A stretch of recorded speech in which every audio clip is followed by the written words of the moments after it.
Avokat, klientët e juaj janë qasshëm për drejtësinë, a ju përgjigjen drejtësisë në rast se ka zhvillime të reja? Po, a keni bisedu me ta? Po, kom bisedu.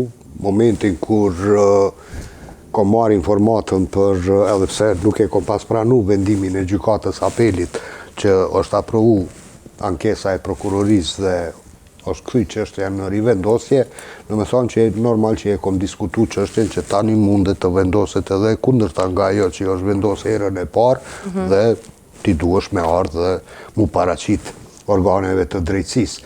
Po veç po du mu ndërlidh me Kreshnikun me fjalën e tij ka pi maca ujë, duket e përmendi, jo, nuk është çaq e thjeshtë edhe nuk është bashkë ashtu kjo çështje në qoftë se do të bëhet se prokuroria me siguri që ato dokumenta dhe çaj person për të cilat po paraqitet se është pronari atyre mjeteve do të bëhet hetimi çfarë preardhje kanë. A ka nisë ndonjë procedurë avokat? Unë nuk jam prokurori, nuk e di.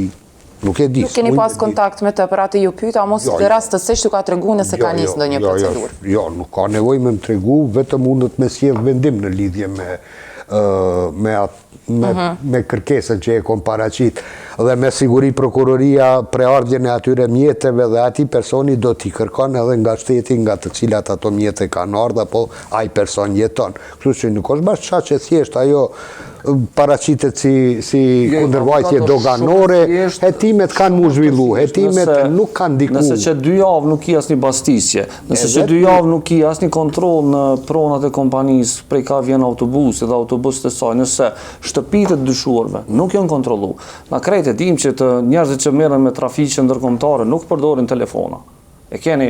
Kanë aplikacione, kanë pajisje të veçanta të komunikimit. Po me siguri atë shtëpi të tyre nuk do t'i përdorin për ato mjete. Edhe hapja e telefonëve tyre nuk është ndaj risi e madhe, sepse krejt e dinë që telefonët normal nuk përdoren për krimit të organizuar me komuniku. Krejt deri që tash kanë diku vetëm për çështjen e caktimit apo mos caktimit para burgimit. Hetimet kanë me tregu, a janë këto mjete me preardhje nga vepra penale, kush do tjetër.